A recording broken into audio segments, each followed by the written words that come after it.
macam krisis moral, krisis ideologi, krisis ekonomi dan sebagainya.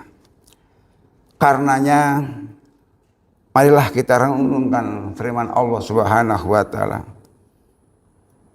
Dan sungguh kami uji kalian dengan sedikit rasa ketakutan, rasa lapar, rasa kekurangan harta benda, jiwa dan buah-buahan, dan berilah kabar gembira kepada orang-orang yang bersabar. Yaitu orang-orang yang apabila ditempa musibah, mereka mengatakan, sesungguhnya kami milik Allah, dan sesungguhnya kami akan kembali kepadanya. Mereka itulah orang-orang yang akan mendapatkan rahmat dari Tuhannya, mendapatkan hidayah dari Allah Subhanahu wa taala. Alladzina idza asabathum musibah qalu inna lillahi wa inna ilaihi rajiun. Ulaika alaihim shalawatun mir rabbihim wa rahmatun wa ulaika humul muhtadun. Ayat di atas bisa kita telaah bahwa kehidupan manusia selalu berubah-ubah. Roda kehidupan selalu berputar. Terkadang kita jumpai kemudahan dalam segala bidang, tapi di waktu lain kita temukan kesulitan hidup kita. Di satu saat kita bersedih, di saat lain kita tiba-tiba bergembira. Semua dinamika ini dinamakan sebagai ujian dari Allah Subhanahu wa taala. Agar iman kita semakin kuat, iman kita semakin tebal, kedekatan kita kepada Allah akan selalu bertambah. Amin ya rabbal alamin. Jamaah yang berbahagia, pada waktu kita menerima cobaan, tugas manusia adalah bersabar. Kita harus selalu berbaik sangka kepada Allah Subhanahu wa taala. Kita perlu yakin bahwa Allah akan memberikan kemudahan kepada kita, mungkin saja nanti atau di kemudian hari. Allah taala berfirman, fa inna ma'al usri yusra. Inna ma'al usri yusra. Sesungguhnya bersama kesulitan ada kemudahan. Sesungguhnya bersama kesulitan ada kemudahan. 2 kali disebutkan. Hadirin yang berbahagia, di ayat ini Allah mengulangi tentang kebersamaan antara kesulitan. Pasti ada kemudahan. Bahkan Allah mengulangi sampai 2 kali. Kita tidak boleh meragukan firman Allah Subhanahu wa ta'ala. Hadirin yang berbahagia, dalam hadits kursi juga diterangkan bahwa khalaqtu usran wahidan wa khalaqtu sayraini. Aku ciptakan kesulitan 1, tetapi di situ pula aku ciptakan 2 kemudahan. Hadirin yang berbahagia, sekarang ini di antara kita mungkin sedang bertani namun gagal panen. Atau panennya sukses tapi harganya tidak sesuai dengan harapan. Yang menjadi pelajar, nilai yang diperoleh kurang sesuai dengan harapan. Yang kerja kantor, ada masalah di kantornya. Yang berdagang juga demikian. Hal tersebut bisa saja menimpa kita. Di saat-saat demikian, kita tetap harus menata hati, untuk memosisikan Allah Subhanahu wa taala pada dugaan yang selalu baik. Dalam hadits qudsi juga disebutkan, ana inda zonni abdi bi, aku itu berada pada posisi dugaan hambaku kepadaku. Maksudnya adalah, jika kita meyakini Allah tidak akan bisa menyelesaikan masalah kita, maka masalah pun tidak akan kelar. Apabila kita yakin bahwa Allah bisa menyelesaikan urusan kita menurut ukuran kita sangat rumit, Allah pun akan menyelesaikan problem tersebut dengan skenario yang sangat indah.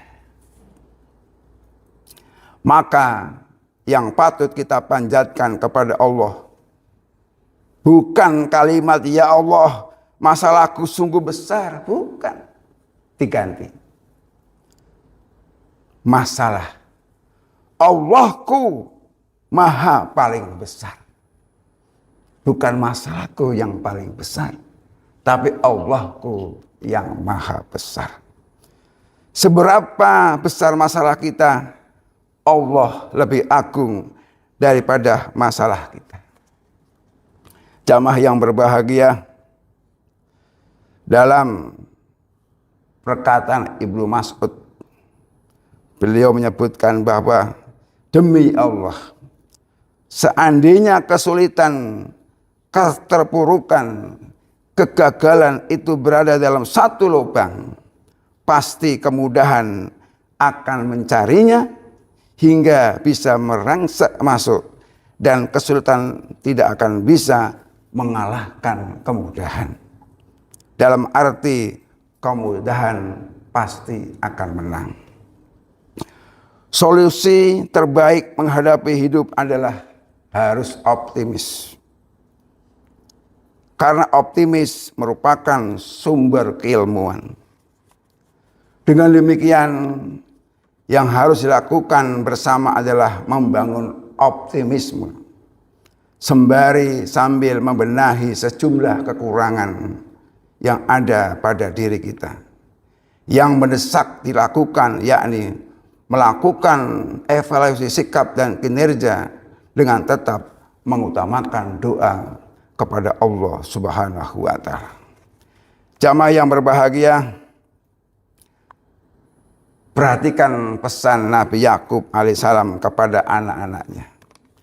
Dalam Al-Quran surat Yusuf ayat 87. Wala tai'asu min rauhillahi innahu la yai'asu min rauhillahi illal qaumul kafirun. Janganlah kalian berputus asa dari rahmat Allah. Sesungguhnya yang berputus asa dari rahmat Allah hanyalah orang-orang yang ingkar. Dengan demikian saudara, ada beberapa pelajaran yang perlu kita ketahui, yang dapat kita petik. Yang pertama, bahwa semua orang akan dipenuhi rasa jika tidak senang, jika tidak sedang bahagia, maka dia sedang berduka. Jika bahagia, sikap kita harus bersyukur, dan jika berduka, maka sikap kita harus bersabar. Itu yang pertama. Yang kedua, berdoa, memohon kepada Allah Subhanahu wa taala dengan penuh optimisme sangat diperlukan. Wa idza sa'alaka ibadi anni fa inni qarib ujibu da'watad da'i idza da'an falyastajibu li wal yu'minu bi la'allahum yarshudun. Jika hamba-hambaku bertanya kepadamu wahai Muhammad tentang aku, maka sesungguhnya aku sangat dekat. Aku kabulkan permohonan orang yang berdoa apabila dia berdoa kepadaku. Hendaklah mereka itu memenuhi perintahku dan beriman kepadaku agar mereka memperoleh kebenaran. Dalam cerita Nabi Yunus alaihissalam saat beliau ditelan oleh ikan dalam kondisi yang sangat gelap, tidak ada oksigen di perut ikan, beliau berdoa, beliau memanjatkan doa kepada Allah Subhanahu wa taala. Allah mengabulkan permintaan beliau. Dhinnun atau Nabi Yunus yang terkenal dengan Nabi Yunus alaihissalam pun akhirnya bisa keluar dari perut ikan. Perhatikan pula sabda baginda Rasul, baginda Nabi besar Muhammad sallallahu alaihi wasallam yang diriwayatkan oleh Sa'id bin Abi Waqqas. Da'watu dhinnuni idza da'an rabbahu wa huwa fi batnil hut. La ilaha illa anta subhanaka inni kuntu minadh dhalimin. Nabi Yunus ketika berada di perut ikan yang besar, beliau berdoa. Ini solusi.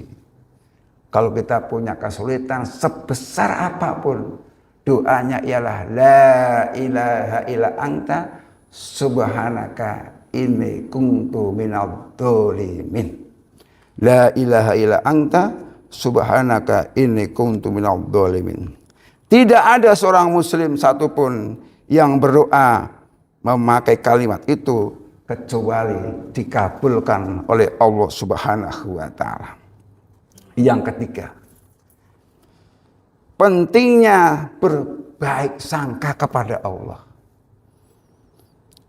Karena berbaik sangka kepada Allah merupakan kunci kebahagiaan. Yang keempat, yang terakhir, bagi orang yang sedang dirundung duka, penuh dengan cobaan, hendaklah memperbanyak doa kepada Allah Subhanahu wa taala. Dengan demikian, semoga kita tergolong orang-orang yang diberikan anugerah bisa mensyukuri aneka macam nikmat Allah Subhanahu wa taala. Andai saja kita diberi cobaan, semoga dianugerahi sabar dan optimis serta pribadi yang selalu dekat kepada Allah, baik dalam keadaan suka maupun dalam keadaan duka. Demikian saudara, khotbah yang singkat dari kami, semoga bermanfaat. Sekali lagi, apabila kita mendapatkan nikmat, maka kita bersyukur. Apabila mendapatkan ujian, hanya satu, bersabar kepada Allah Subhanahu wa taala. Barakallahu li wa lakum fil Qur'anil azim wa nafa'ani wa iyyakum bima fihi minal ayati wat dzikril hakim wa taqabbala minni wa minkum tilawatahu innahu wal ghafurur rahim.